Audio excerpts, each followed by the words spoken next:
What would you do? Primip with accurate dates within a few days who has reassuring non-stress test at 42.1 weeks, as well as reassuring placenta and baby and biophysical profile, but absolutely zero fluid seen. 42.2, redo of biophysical profile, and again, mom has hydrated well, but no fluid seen. Baby's kidneys visualized and normal, and baby's bladder contained normal amount of urine. We're in a state with full autonomy for midwives and no transfer of care regulations past 42 weeks. Absolutely no fluid seen. What do we truly feel are the risks compared to a woman whose water has been broken? And so baby/cord has no cushion there either. Cord compression only, true possibility of placenta being done, although it looks good. Can anyone share stories, opinions? Technology isn't perfect, and I like Gloria LeMay's visualization of a glass tub above you. How much water will you actually see below someone in a bathtub? But my hands feel nothing but baby, who again is doing well and recovers well after sporadic contractions. Mom feels everything is fine and wants to leave things alone. I will ask because we kind of went like this direction, and I'm just kind of just thinking off the top of my head because I learned about HIPAA afterwards because I did not give her permission to share my information online ever. She did not ask, and I did not give the permission. So, and even though she went through Jan and it wasn't her putting it up, that was still her using and putting my information up. So something that I would kind of like to cover and kind of go over is HIPAA is something that's followed by medical people, medical providers, people in the medical industry know what HIPAA is, and you have to follow it. There's like a code you got to follow, but midwives do not have it. Certified, non-certified, even are licensed, but they don't work at a hospital. They might work at a birth center or they might work at home, and they still don't follow HIPAA. They're still not under HIPAA. They don't have malpractice. They don't have these things that a medical professional has and carries on their belt. So thinking about that, when this post was going out, that was crowdsourced, obviously about a real situation, a real baby, real thing that's happening live time. Could you ever see a medical person ever doing that? And what do you guys think about that?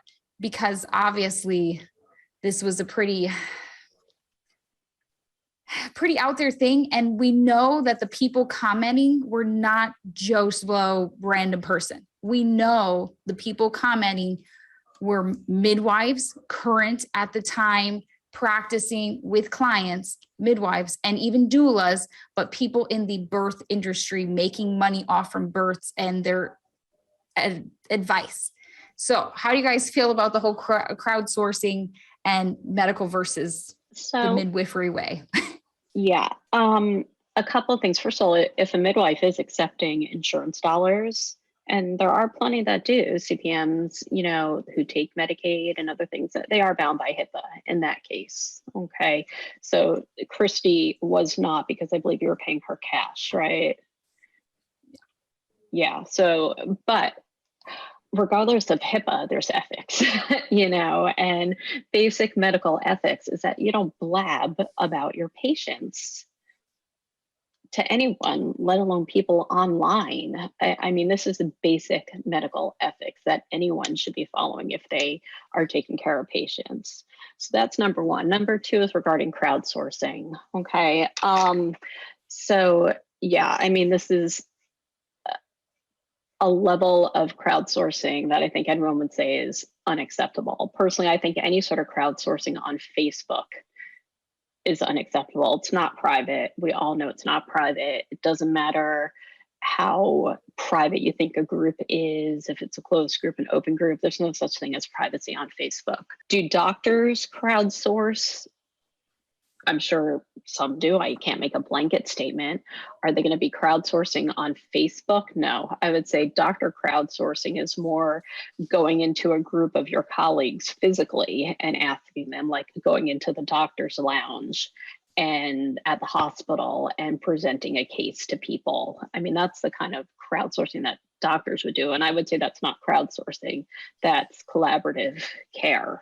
And you're talking to a group of professionals that you know by name, face, and qualification, not random people on Facebook. In my opinion, any doctor who would do that would be, unless they were some kind of fringe doctor working out there already, would probably be laughed at by their colleagues. Absolutely. Because there are so Absolutely. many other ways of getting that information through just the merits of being a working professional, that there is no reason for you to do that. I mean, I remember reading Jivan's blog, and in one blog, he was working in a charity hospital in northern India. It was a rural area. And the one thing he really regretted about doing that is he had to call his colleagues in urban areas to ask them for help on a patient they had never seen, but he had no one else to talk to. He had no one else to help him with this. So he said, I really miss having my colleagues at hand as I would normally do, because he was out in the hinterlands. So no, this putting the patient's, any kind of patient information, even if the patient was not recognizable by the information, it's a terrible idea. And it's not going to get you, here's the thing, it's not going to get you any information that you can't get better, faster, and more reliable in your usual way. On the other hand, midwives don't have any collaborative care with OBs, so they talk to each other, which means their limited pool of knowledge is all they have to share. They don't have access to the greater wealth of expertise, knowledge, and so on that an OB or a hospital relationship could give them. And they should want that.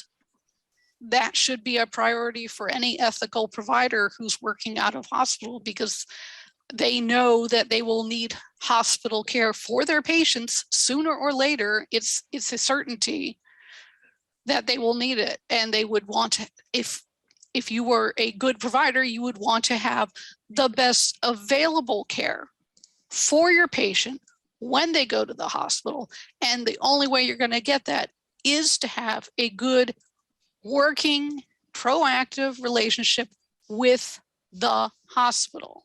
You can't get it by bullying, whining, complaining, and so on, which is generally how midwives attempt to get it. It's not going to work, period. You need to be a proactive person. I think it's that, yeah, that's what is going on with these lay midwives. But, you know, sometimes I think that in general, they're loners, you know, since they don't want to listen to anything medical, I think that, and they band together like a sisterhood. I think that they, you know, generally just go according to what's right in their own mind. You know, whatever they decide is right. And they've been trained. Everything is a variation of normal. Don't go to the hospital. Well, let's wait. We'll just wait and see what happens. And that seems to play out if you read all the stories like Gavin's, Jackson's, and I mean, there's just Franklin's. I mean, there's just so many, Magnus. I mean, there's just so many. I can't, you know, get that. I mean, I've known the names, and you know, you have them on a t-shirt, you know, there's just so many. Oh yeah, breach. I'll just look at Instagram video or YouTube. If I think if it's a breach, oh, we're not going to do any tests. That's why I think that's why it was so surprising, that Christy did what she did. So I don't know if she did have like a little flash of worry or conscience at that day, or when that ultrasound came and there was no fluid. And this is what doesn't make any sense to me, really, is that she's already got the money. Why not do one of the other, plays, their plays, drop and flee, drop and flee, just to drop off at the hospital and flee. That is in their playbook. And that's, you got the money, you signed a contract. I'm sure that you wouldn't get any refunds. That's what, Lydia Franson transferred so many, and it was in their center was very successful because they already collected the money.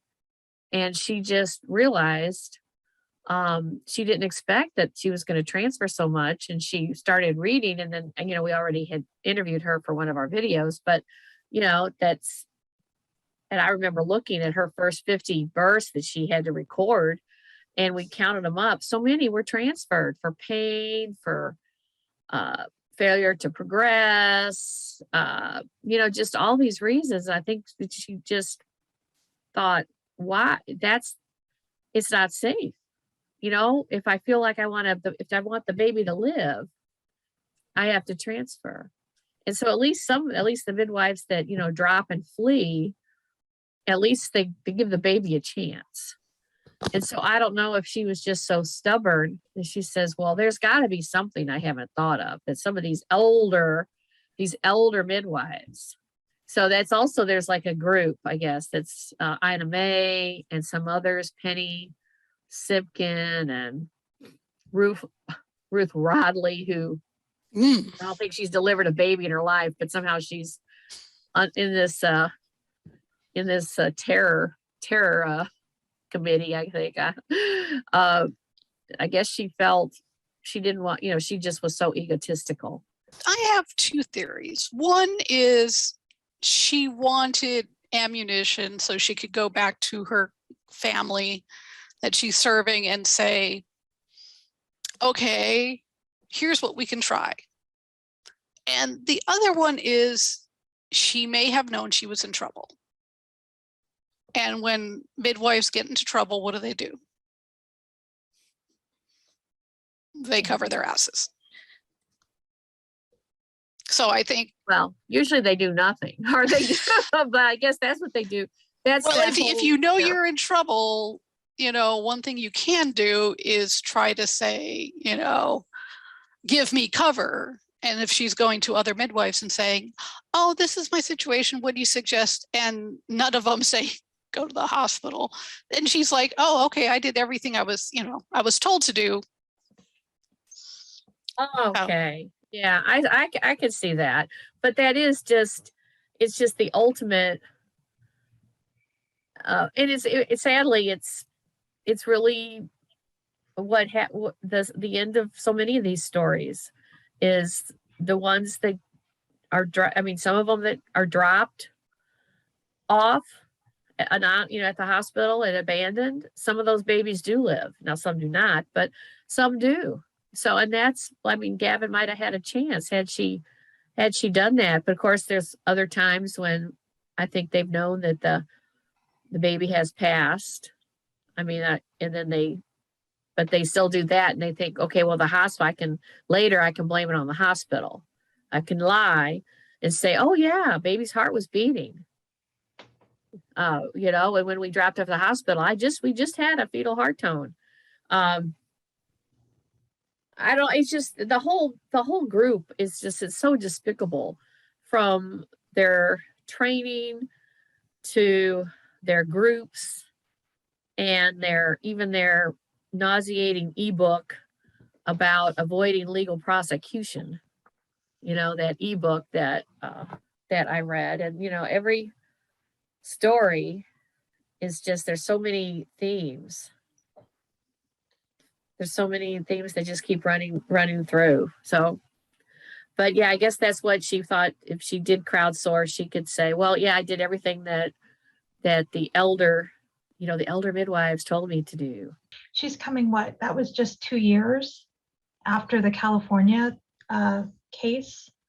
So she was probably trying to run in the opposite direction and do everything that she hadn't done before, thinking, oh, that'll take care of it.